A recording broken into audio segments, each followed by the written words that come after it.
बिस्मिल्लाहिर्रहमानिर्रहीम, अस्सलाम वालेकुम।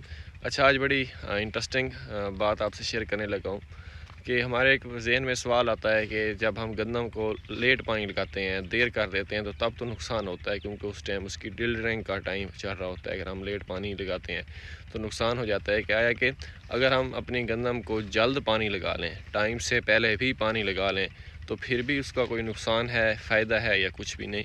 तो छोटी सी बात है, मैं आपको बड़े मज़े के साथ समझाता हूँ। आपने वीडियो को मुकम्मल वॉच करना है। देखें, जो पक्की वाट की ज़मीनें होती हैं, मेरा ज़मीनें होती हैं और दूसरी रेतली ज़मीनें होती हैं, आपने अपनी गंदम को पहला पानी तब लगाना है मीन के, जैसे कि मैंने पिछली वीडियो में बताया था कि लेट पानी लगाने के नुकसानात, कि जिस टाइम इसके जो इब्तदाई रूट्स होती हैं वो ख़त्म हो रही होती हैं, परमानेंट रूट्स आ रही होती हैं, उस टाइम जितनी ज़्यादा रूट्स आएंगी उतनी ज़्यादा शगुफ़ साजी का अमल होगा।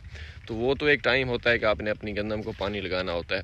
दूसरा ये है कि अगर जब तक आपकी गंदम में नमी बरकरार है, अच्छी खासी नमी मौजूद है, फिर आपने पानी नहीं लगाना, क्योंकि जो पक्के वाट की ज़मीनें होती हैं उनमें जो वत्तर आता है वो बहुत ही देर बाद आता है, मतलब ज़मीन नम रहती है। तो फिर आपने ये कोशिश नहीं करनी कि नहीं देखें अब ये शगुफ़ा साजी के ऊपर आ रही है तो मैं इसको दूसरा पानी लगा दूँ। आपने दूसरा पानी तब ही लगाना है जब आपकी मिट्टी खुश्क होना शुरू हो जाए।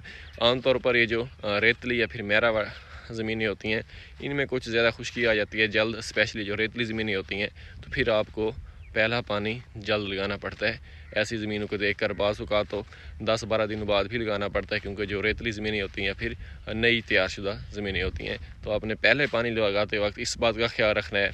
अगर रेतली ज़मीन है तो फिर तो आप जल्दी लगा सकते हैं, अगर ज़मीन का जो मुँह है वो खुश्क हो रहा है। अगर दूसरी ज़मीन है, वत्तर बिल्कुल ठीक है, तो फिर आपने जब टाइम आएगा तभी पहला पानी लगाना है।